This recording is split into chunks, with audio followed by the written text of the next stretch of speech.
ಲಾಭ ಬರೋಕೆ ನೀನು ಮೊನ್ನೆ ನಾವು ಖರ್ಚು ಕಡಿಮೆ ಮಾಡ್ಬೇಕ್ರಿ. ಖರ್ಚು ಕಡಿಮೆ ಮಾಡ್ಬೇಕಂದ್ರೆ ಒಂದೇ ಉದಾಹರಣೆ, ಈ ಒಂದು ಕಾರ್ಡ್ ಬರ್ತೈತಿ ಈಗ ಅಂದ್ರೆ ಇತರ ಕಾರ್ಡ್ ಯಾವುದು ATM ಕಾರ್ಡ್. ಈಗ ಅದೆಲ್ಲ 120 ರೂಪಾಯಿಗೆ ತೊಗೋತಿದ್ರಿ ಒಂದು ಕಾರ್ಡ್. ಈಗ ನಾವೇನು ಮಾಡ್ತೀವಿ, ನೆಗೋಷಿಯೇಟ್ ಕರೆದು ಈಗ ಒಬ್ಬೊಬ್ರು 40 ರೂಪಾಯಿ ಕೊಡೋಕೆ ರೆಡಿ ಅದಾರ, 50 ರೂಪಾಯಿಗೂ ಕೊಡೋ ರೆಡಿ ಅದಾರ. ಅಂದ್ರೆ ಹಿಂಗೆ ನಾವು ಉಳಿತಾಯ ಮಾಡ್ಕೋತ ಹೋದು ಅಂದ್ರೆ ರೀ 5-6 ಕೋಟಿ ವರ್ಷಕ್ಕೆ ಅಲ್ಲೇ ಉಳಿತಾಯ ಆಗ್ತದೆ. ಅಂದರೆ ಒಂದು ಕಾರ್ಡ್ದು ಉದಾಹರಣೆ ಏನು ರೀ. ಮತ್ತು ಬೇರೆ ಬೇರೆ ಮತ್ತು ಇತರಾಗದಾವು ಕೆಲವೊಂದು ಎಲ್ಲ ವಿಷಯ. ಅಂದರೆ ಟೆಂಡರ್ ಮುಖಾಂತರ ನಾವು ಖರ್ಚು ಕಡಿಮೆ ಮಾಡಿ ಅಲ್ಲೂ ಒಂದು 5 ಕೋಟಿ ರೂಪಾಯಿ ಏನಾದ್ರು ಉಳಿತಾಯ ಮಾಡಿದ್ರೆ ಮುಂದಿನ ಸಾಲಕ್ಕೆ ಅದು ಲಾಭದಾಗ ಹೆಚ್ಚು ಬರ್ತೈತಿ. DCC ಬ್ಯಾಂಕ್ ಎಲ್ಲ ಭಾಳ ಗಟ್ಟಿಯಾಗಿ ಎಲ್ಲ ಆಡಳಿತ ಮಂಡಳಿ ಭಾಳ ಚೆನ್ನಾಗಿ ನಡೆಸತ್ತಾರು. ಆಮೇಲೆ ಎಲ್ಲಂದ್ರೆ ಎಲ್ಲರೂ ಗಟ್ಟಿಯಾಗಿ ಒಕ್ಕಟ್ಟಾಗಿ ಮಾಡಾಕತ್ತಾರು. ಟೀಮ್ ಅದು ಚಲೋ ಐತಿ. ಮುಂದಿನ ದಿನಮಾದ DCC ಬ್ಯಾಂಕ್ ಮುಖಾಂತರ ಬೆಳಗಾವಿ ಜಿಲ್ಲೆ ರೈತರಿಗೆ ಇನ್ನೂ ಹೆಚ್ಚಿನ ಅನುಕೂಲ ಏನೇನು ಮಾಡೋಕ್ಕಾಗ್ತೈತೆ ಖಂಡಿತವಾಗಿ ಮಾಡ್ತೀವಿ. ಅದ್ರ ಜೊತೆಗೆ ಮೇ ಎಂಡ್ ಅಥವಾ ಜೂನ್ ಫಸ್ಟ್ ವೀಕ್ ಅಂದರೆ ನಮ್ಮ ಬ್ಯಾಂಕ್ ಸ್ಟಾರ್ಟ್ ಆಗಿ 100 ವರ್ಷ ಆಗ್ತದೆ. ಶತಮಾನೋತ್ಸವ ದೊಡ್ಡ ಪ್ರಮಾಣದಲ್ಲಿ ಮಾಡ್ಬೇಕಂತೇಳಿ ಅಂದರೆ ಒಂದು ವಿಚಾರ ಮಾಡತ್ತೀವಿ ಬೆಳಗಾವಿದಾಗ. ಅಂದ್ರೆ ಮೇ ಎಂಡ್ ಅಥವಾ ಜೂನ್ ಫಸ್ಟ್ ಸೆಕೆಂಡ್ ವೀಕ್ ದೊಡ್ಡ ಪ್ರಮಾಣದಲ್ಲಿ ಅಂದರೆ ಶತಮಾನೋತ್ಸವ ಮಾಡಿ ರೈತನೆಲ್ಲ ಕರೆದು ಒಂದು ದೊಡ್ಡ ಫಂಕ್ಷನ್ ಮಾಡ್ತೀವಿ. ಮತ್ತು ಇನ್ನೂ ಬ್ಯಾಂಕಿಗೆ ಏನು ಅನುಕೂಲ ಮಾಡ್ಬೇಕು ಅದನ್ನೆಲ್ಲ ಅದೇ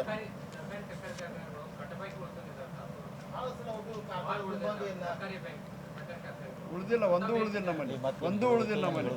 ನಾ ಇಲ್ಲ ಹಿಂದಿರ್ಬೋದು, ನಾ ಹೇಳಿದೆ ಅದ 350 ಕೋಟಿ ಬಡ್ಡಿ ಮತ್ತು ಇನ್ಸ್ಟಾಲ್ಮೆಂಟ್ ಕೂಡಿ 350 ಕೋಟಿ ವಸೂಲಾಗ್ಯದ ಮಾರ್ಚ್ ಅಖೇರ್ಗಳು ಬಂದನೆ. ಈಗ ನೀವು ಶುಗರ್ ಫ್ಯಾಕ್ಟ್ರಿ ಕಟ್ಟಬೇಕು ಇದೇ ಏನಿಲ್ಲ ರೀ. ಮಾರ್ಚ್ ಎಂಡ್ಗೂ ಯಾವ ಶುಗರ್ ಫ್ಯಾಕ್ಟ್ರಿನೂ ಕಟ್ಟಬೇಕಾಗೋದಿಲ್ಲ ರೀ. ಅವ್ರು ಬಡ್ಡಿನೂ ಕಟ್ಟರು, ಕಂತು ಕಟ್ಟರು. ನೀವು ನಮ್ಮ ಬ್ಯಾಲೆನ್ಸ್ ಶೀಟು ಚೆಕ್ ಮಾಡ್ಬೋದು, ಬಂದು ನೋಡ್ಬೋದು. ಯಾವುದೂ ಕಟ್ಟಬೇಕಾಗುವಂಥ ಪರಿಸ್ಥಿತಿ ನಿರ್ಮಾಣ ಆಗೈತೆ ರೀ. ಆದರೆ ನಾವೆಲ್ಲ ಹೇಳಿದ್ವಲ್ಲ, ಸಂಕಲ್ಪ ಮೀಟಿಂಗ್ ಕರೆದು ಕನ್ವಿನ್ಸ್ ಮಾಡಿದ್ರೆ ಎಲ್ಲ ಶುಗರ್ ಫ್ಯಾಕ್ಟ್ರಿಯವ್ರು ಕಟ್ಟಿದಾರು. ಮುಂದೆ ಅವ್ರಿಗೆ ಏನು ಹೆಲ್ಪ್ ಮಾಡ್ದೆ ಮಾಡಿ ಅಂದ್ರೆ ಬ್ಯಾಂಕು ಉಳಿಬೇಕು, ಫ್ಯಾಕ್ಟ್ರಿನೂ ಉಳಿಬೇಕು ಅಂತ.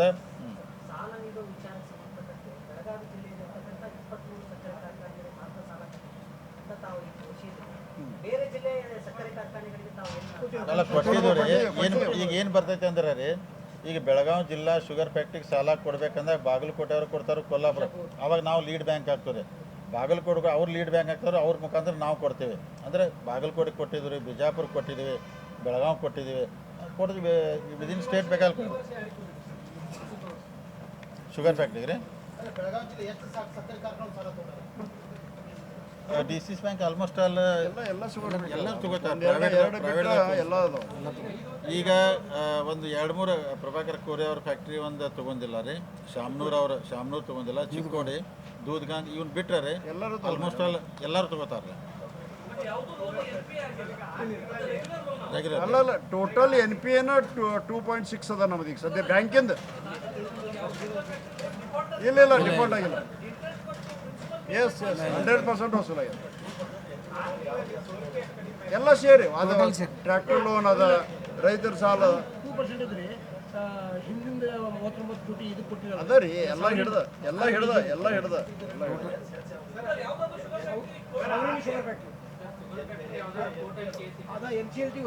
ಕೋರ್ಟಲ್ಲಿ ಯಾವುದಿಲ್ಲ ರೀ. ಇಲ್ಲ ಯಾರು ಕೋರ್ಟಿಗೆ ಹೋಗಿಲ್ಲ. ಅದರಲ್ಲಿ ನಾವು ಇಲ್ಲ ಅದರಲ್ಲಿ ನಾವು ಸಾಲ ಕೊಡ್ತೀವಿ. ಆಲ್ರೆಡಿ ಕ್ಲಿಯರ್ ಅದು ಅವೆಲ್ಲ ಅಮೌಂಟು ಬಂದು ಜಮಾ ಆಗ್ಯದ. 100% ಕಮ್ಮಿ ಆಗ್ಯದ. ಯಾಕಂದ್ರೆ ಇನ್ನೂ ಈಗ ಸದ್ಯ ಎಲ್ಲ ರಿನ್ಯೂ ಆಗಕ್ಕೆ ಬಂದಂಗೆ ಗೊತ್ತಾಗ್ತಾವೆ.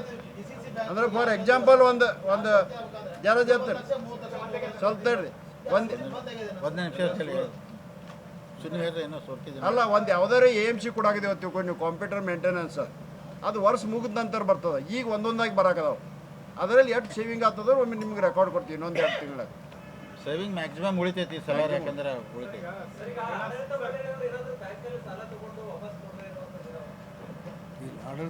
ಆಡಳಿತ ಬಂದ್ರೆ ಈಗ ನೋಡ್ರಿ. ಅಂದ್ರೆ ಸಾಲ ರೀ ಭಾಳ ಮಂದಿ ತೊಗೊಂಡಾರ ಈಗ. ಅಂದ್ರೆ ರೆಗ್ಯುಲರ್ ಆಗಿ ತುಂಬಿರೋ ಸಾಕು. ಈಗ ಎಲ್ಲರೂ ಆಲ್ಮೋಸ್ಟ್ ಆಲ್ ಅಂತಾರಲ್ಲ ರೀ, ಭಾಳ ಮಂದಿ ಅಂದ್ರೆ ಅವ್ರ ಬೋರ್ಡ್ನಾಗ ಇಲ್ಲಂದ್ರೂ ಅವ್ರ ಒಂದು ಕಂಪ್ನಿಗಳು ಮಾಡಿರ್ತಾರೆ ರೀ. ಭಾಳ ಮಂದಿ ಸಾಲ ತೊಗೊಂಡು ಉದಾಹರಣೆ ಇದಾವೆ. ನಿರಾಣಿ ಶುಗರ್ ಸಾಲ ತೊಗೊಂಡಾರ ರೀ, ಮತ್ತು ಬೇರೆ ಬೇರೆದವ್ರು ಭಾಳ ಮಂದಿ ತೊಗೊಂಡಾರೆ. ಅದು ರೆಗ್ಯುಲರ್ ಆಗಿ ತುಂಬಾಕತ್ತಾರು.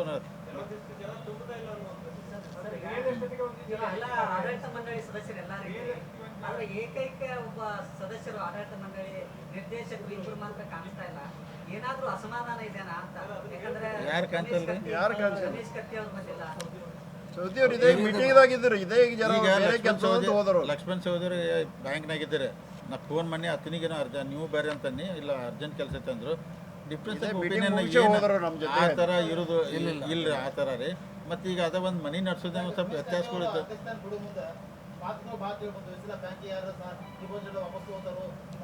ಅಲ್ಲ 300 ಕೋಟಿ ಹೆಚ್ಚಾಗ್ಯದ ಅಂತ ಹೇಳಿದಾರೆ. ಅದರ ಈಗ 300 ಕೋಟಿ ಹೆಚ್ಚಾಗ್ಯದಾರೆ ನಮ್ಮ ಡಿಪಾಸಿಟ್. ಅಂದ್ರೆ ಯಾರಿಂದನೂ ಬ್ಯಾಂಕ್ ನಿಲ್ಲುವುದಿಲ್ಲ, ಬ್ಯಾಂಕ್ ರೀ ನಡ್ಕೋತ ಹೊಂಟದ. ಈಗ ನಮ್ಮ DCC ಬ್ಯಾಂಕು ಮುರುಗೋಡು ಮಾಂತದ್ದನ್ನು ಪುಣ್ಯದಿಂದ ಅವ್ರ ಜಾಗದಾಗ ಕಟ್ಟಿದ್ದೀವಿ. ಅಲ್ಲಿ ಯಾವನಿರಲಿ ಬಿಡಲಿ, ನಾವಿರಲಿ ಬೇಕಾದವಿರಲಿ, ಬ್ಯಾಂಕ್ ನಿರಂತರವಾಗಿ ನಡ್ಕೋತ ಹೋಗೋದು. ಯಾವ ಡಿಪಾಸಿಟ್ ಕಡಿಮೆ ಆಗೋಲ್ಲ, ಯಾವ ಸಲ ಕಡಿಮೆ.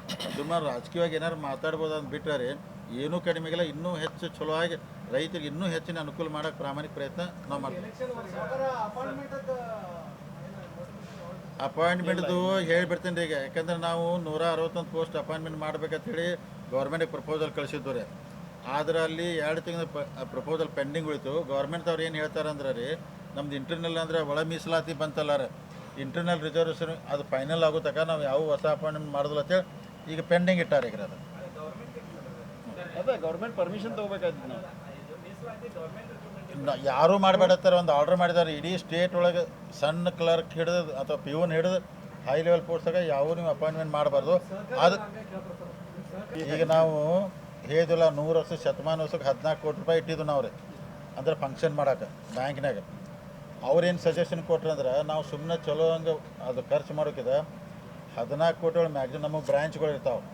ಎಲ್ಲಕ್ಕೂ ಒಂದೇ ಥರ ಪೇಂಟ್ ಮಾಡೋನು, ಅಲ್ಲಿ ಫರ್ನಿಚರ್ ಮಾಡಿ ಅಂದರೆ ಇಂಪ್ರೂವ್ ಮಾಡಿದ್ರೆ ಗ್ರಾಹಕರು ಬಂದ್ರೆ ಒಂಥರ ಇದು ಒಳ್ಳೇದಿರ್ಬೇಕಂದ್ರೆ ಬ್ರಾಂಚ್ಗಳೆಲ್ಲ ಚಂದ ಒಂದೇ ಎಲ್ಲ ಪೇಂಟ್ ಒಂದೇ ಥರ ಮಾಡ್ಬೇಕು ನಾವು. ಈ ಥರ ಮಾಡಿ ಹೊಸ ಯೋಜನೆ ಮಾಡ್ಬೇಕು ರೀ. ಡಿಪಾಸಿಟಿಗೆ ಇದ್ದದ್ದು ಹೋದ ಕೇಸ್ ನಾವು 8,000 ಕೋಟಿ ತನಕ ಒಯ್ಬೇಕು. ಶತಮಾನ ಮಾಡಿ ಅಪಾಯಿಂಟ್ಮೆಂಟ್ ಮೋಸ್ಟ್ಲಿ ಹೊಸ ಆಡಳಿತ ಮಂಡಳಿ ಬಂದ ನಂತರ ಆಗೋ ಚಾನ್ಸ್ ಇದೆ. ಯಾಕಂದ್ರೆ ಅಕ್ಟೋಬರ್ದಾಗ ಹೆಚ್ಚು ಕಮ್ಮಿ ನಮ್ದು ಇಲೆಕ್ಷನ್ ಬರ್ತಾಯಿದ್ರೆ ಅದು ಆದ ಕೂಡಲೇ. ಯಾಕಂದ್ರೆ ಗೌರ್ಮೆಂಟ್ ಈಗ ಕೊಟ್ಟಿದ್ರೆ ಚಲೋ. ಯಾಕಂದ್ರೆ ನಾವು ಪ್ರಮೋಷನ್ ಕೊಟ್ಬಿಟ್ಟಿದ್ವಿ ಎಲ್ಲರಿಗೂ. ಪ್ರಮೋಷನ್ ಕೊಟ್ಟವ್ರಿಗೆ ಮ್ಯಾಗ್ ಪೋಸ್ಟಿಂಗ್ ಕೊಡಬೇಕು, ಕೆಳಗೆ ಹೊಸ ಅಪಾಯಿಂಟ್ಮೆಂಟ್ ಆಗಲೇಬೇಕು, ಇಲ್ಲ ನಮಗೆ ಭಾಳ ತೊಂದರೆ ಆಗ್ತೈತೆ ಅದು. ಸೊ ಅವನ್ನೆಲ್ಲ ಇಂಥವೆಲ್ಲ ಹೊಸ ಯೋಜನೆ ಇಟ್ಕೊಂಡು ಮಾಡಕತ್ತವ್ರಿ. ಲಾಭ ಬರೋಕೆ ನೀನು ಮೊನ್ನೆ ನಾವು ಖರ್ಚು ಕಡಿಮೆ ಮಾಡ್ಬೇಕ್ರಿ. ಖರ್ಚು ಕಡಿಮೆ ಮಾಡ್ಬೇಕಂದ್ರೆ ಒಂದೇ ಉದಾಹರಣೆ, ಈ ಒಂದು ಕಾರ್ಡ್ ಬರ್ತೈತಿ ಈಗ ಅಂದ್ರೆ ಇತರ ಕಾರ್ಡ್ ಯಾವುದು ATM ಕಾರ್ಡ್. ಈಗ ಅದೆಲ್ಲ 120 ರೂಪಾಯಿಗೆ ತೊಗೋತಿದ್ರಿ ಒಂದು ಕಾರ್ಡ್. ಈಗ ನಾವೇನು ಮಾಡ್ತೀವಿ, ನೆಗೋಷಿಯೇಟ್ ಕರೆದು ಈಗ ಒಬ್ಬೊಬ್ರು 40 ರೂಪಾಯಿ ಕೊಡೋಕೆ ರೆಡಿ ಅದಾರ, 50 ರೂಪಾಯಿಗೂ ಕೊಡೋ ರೆಡಿ ಅದಾರ. ಅಂದ್ರೆ ಹಿಂಗೆ ನಾವು ಉಳಿತಾಯ ಮಾಡ್ಕೋತ ಹೋದು ಅಂದ್ರೆ ರೀ 5-6 ಕೋಟಿ ವರ್ಷಕ್ಕೆ ಅಲ್ಲೇ ಉಳಿತಾಯ ಆಗ್ತದೆ. ಅಂದರೆ ಒಂದು ಕಾರ್ಡ್ದು ಉದಾಹರಣೆ ಏನು ರೀ. ಮತ್ತು ಬೇರೆ ಬೇರೆ ಮತ್ತು ಇತರಾಗದಾವು ಕೆಲವೊಂದು ಎಲ್ಲ ವಿಷಯ. ಅಂದರೆ ಟೆಂಡರ್ ಮುಖಾಂತರ ನಾವು ಖರ್ಚು ಕಡಿಮೆ ಮಾಡಿ ಅಲ್ಲೂ ಒಂದು 5 ಕೋಟಿ ರೂಪಾಯಿ ಏನಾದ್ರು ಉಳಿತಾಯ ಮಾಡಿದ್ರೆ ಮುಂದಿನ ಸಾಲಕ್ಕೆ ಅದು ಲಾಭದಾಗ ಹೆಚ್ಚು ಬರ್ತೈತಿ. DCC ಬ್ಯಾಂಕ್ ಎಲ್ಲ ಭಾಳ ಗಟ್ಟಿಯಾಗಿ ಎಲ್ಲ ಆಡಳಿತ ಮಂಡಳಿ ಭಾಳ ಚೆನ್ನಾಗಿ ನಡೆಸತ್ತಾರು. ಆಮೇಲೆ ಎಲ್ಲಂದ್ರೆ ಎಲ್ಲರೂ ಗಟ್ಟಿಯಾಗಿ ಒಕ್ಕಟ್ಟಾಗಿ ಮಾಡಕತ್ತಾರು. ಟೀಮ್ ಅದು ಚಲೋ ಐತಿ. ಮುಂದಿನ ದಿನಮಾದ DCC ಬ್ಯಾಂಕ್ ಮುಖಾಂತರ ಬೆಳಗಾವಿ ಜಿಲ್ಲೆ ರೈತರಿಗೆ ಇನ್ನೂ ಹೆಚ್ಚಿನ ಅನುಕೂಲ ಏನೇನು ಮಾಡೋಕ್ಕಾಗ್ತೈತೆ ಖಂಡಿತವಾಗಿ ಮಾಡ್ತೀವಿ. ಅದ್ರ ಜೊತೆಗೆ ಮೇ ಎಂಡ್ ಅಥವಾ ಜೂನ್ ಫಸ್ಟ್ ವೀಕ್ ಅಂದರೆ ನಮ್ಮ ಬ್ಯಾಂಕ್ ಸ್ಟಾರ್ಟ್ ಆಗಿ 100 ವರ್ಷ ಆಗ್ತದೆ. ಶತಮಾನೋತ್ಸವ ದೊಡ್ಡ ಪ್ರಮಾಣದಲ್ಲಿ ಮಾಡ್ಬೇಕಂತೇಳಿ ಅಂದರೆ ಒಂದು ವಿಚಾರ ಮಾಡತ್ತೀವಿ ಬೆಳಗಾವಿದಾಗ. ಅಂದ್ರೆ ಮೇ ಎಂಡ್ ಅಥವಾ ಜೂನ್ ಫಸ್ಟ್ ಸೆಕೆಂಡ್ ವೀಕ್ ದೊಡ್ಡ ಪ್ರಮಾಣದಲ್ಲಿ ಅಂದರೆ ಶತಮಾನೋತ್ಸವ ಮಾಡಿ ರೈತನೆಲ್ಲ ಕರೆದು ಒಂದು ದೊಡ್ಡ ಫಂಕ್ಷನ್ ಮಾಡ್ತೀವಿ. ಮತ್ತು ಇನ್ನೂ ಬ್ಯಾಂಕಿಗೆ ಏನು ಅನುಕೂಲ ಮಾಡ್ಬೇಕು ಅದನ್ನೆಲ್ಲ ಅದೇ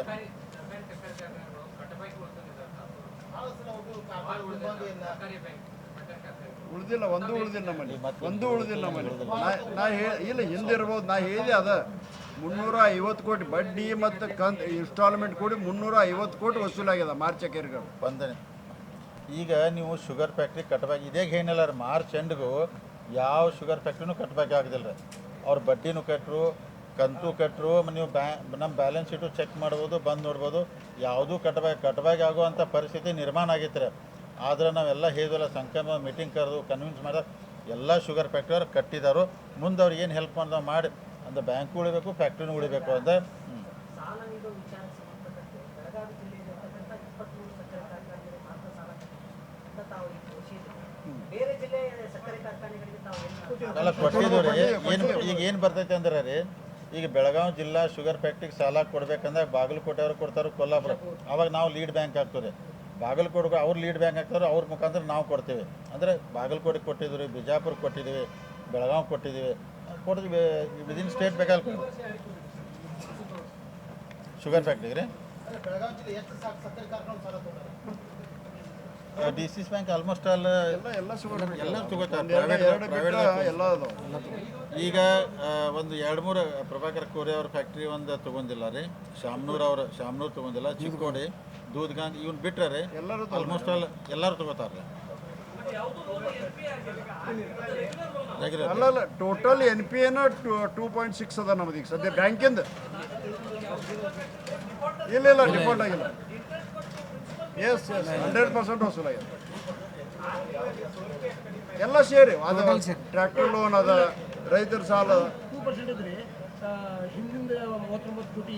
ಅದ ರೀ, ಎಲ್ಲ ಹಿಡ್ದ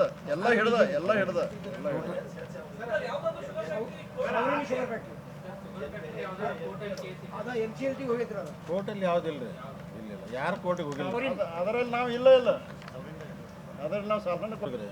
ಆಲ್ರೆಡಿ ಕ್ಲಿಯರ್ ಅದು ಅವೆಲ್ಲ ಅಮೌಂಟು ಬಂದು ಜಮಾ ಆಗ್ಯದ. 100% ಕಮ್ಮಿ ಆಗ್ಯದ. ಯಾಕಂದ್ರೆ ಇನ್ನೂ ಈಗ ಸದ್ಯ ಎಲ್ಲ ರಿನ್ಯೂ ಆಗಕ್ಕೆ ಬಂದಂಗೆ ಗೊತ್ತಾಗ್ತಾವೆ. ಅಂದ್ರೆ ಫಾರ್ ಎಕ್ಸಾಂಪಲ್ ಒಂದು ಜರ ಜರ್ತೀರಿ ಸ್ವಲ್ಪ ತಡ್ರಿ ಒಂದು ನಿಮಿಷ ಸುಮ್ಮನೆ ಹೇಳ್ರಿ, ಏನೋ ಸೋರ್ಕಿದ್ದೀನಿ. ಅಲ್ಲ ಒಂದು ಯಾವ್ದಾರು AMC ಕೊಡಾಕಿದೇವ ತಿಳ್ಕೊಂಡು ನೀವು, ಕಂಪ್ಯೂಟರ್ ಮೇಂಟೆನೆನ್ಸ್ ಅದು ವರ್ಷ ಮುಗಿದ ನಂತರ ಬರ್ತದೆ. ಈಗ ಒಂದೊಂದಾಗಿ ಬರಾಕದಾವ. ಅದರಲ್ಲಿ ಎಷ್ಟು ಸೇವಿಂಗ್ ಆಗ್ತದೋ ಒಮ್ಮೆ ನಿಮ್ಗೆ ರೆಕಾರ್ಡ್ ಕೊಡ್ತೀವಿ ಇನ್ನೊಂದು 2 ತಿಂಗಳ ಸೇವಿಂಗ್ ಮ್ಯಾಕ್ಸಿಮಮ್ ಉಳಿತೈತಿ ಸಲಾರಿ, ಯಾಕಂದ್ರೆ ಉಳಿತೈತಿ.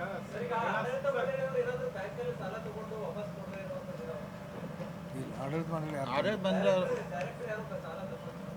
ಈಗ ನೋಡ್ರಿ ಅಂದ್ರೆ ಸಾಲ ರೀ ಭಾಳ ಮಂದಿ ತೊಗೊಂಡಾರ ಈಗ. ಅಂದ್ರೆ ರೆಗ್ಯುಲರ್ ಆಗಿ ತುಂಬಿರೋ ಸಾಕು ಈಗ ಎಲ್ಲರೂ ಆಲ್ಮೋಸ್ಟ್ ಆಲ್ ಅಂತಾರಲ್ಲ ರೀ.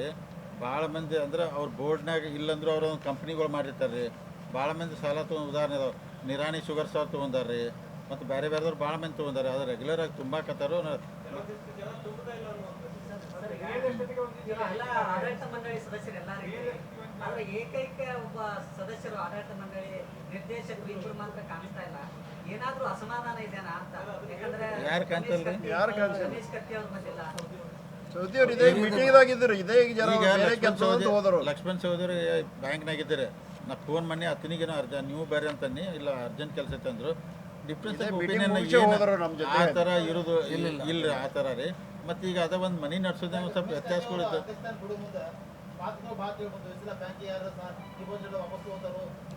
ಅಲ್ಲಿ 300 ಕೋಟಿ ಹೆಚ್ಚಾಗ್ಯದ ಅಂತ ಹೇಳಿದಾರೆ. ಅದರ ಈಗ 300 ಕೋಟಿ ಹೆಚ್ಚಾಗ್ಯದಾರೆ ನಮ್ಮ ಡಿಪಾಸಿಟ್.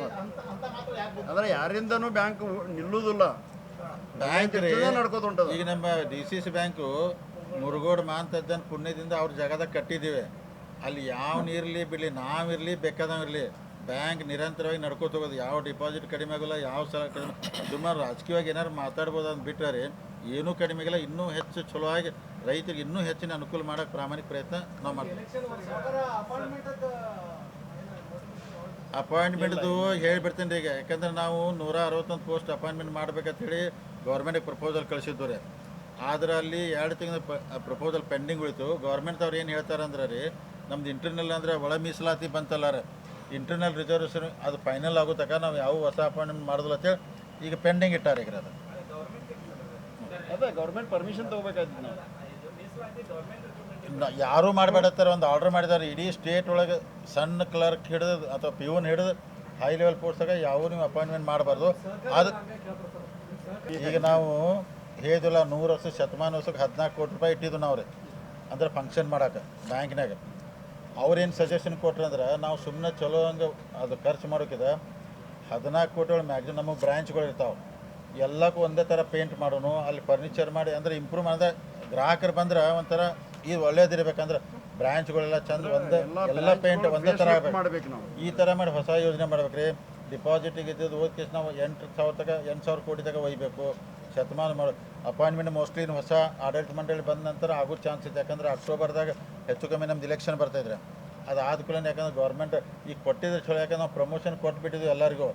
ಪ್ರಮೋಷನ್ ಕೊಟ್ಟವ್ರಿಗೆ ಮ್ಯಾಗ್ ಪೋಸ್ಟಿಂಗ್ ಕೊಡಬೇಕು, ಕೆಳಗೆ ಹೊಸ ಅಪಾಯಿಂಟ್ಮೆಂಟ್ ಆಗಲೇಬೇಕು, ಇಲ್ಲ ನಮಗೆ ಭಾಳ ತೊಂದರೆ ಆಗ್ತೈತೆ ಅದು. ಸೊ ಅವನ್ನೆಲ್ಲ ಇಂಥವೆಲ್ಲ ಹೊಸ ಯೋಜನೆ ಇಟ್ಕೊಂಡು ಮಾಡಕತ್ತವ್ರಿ.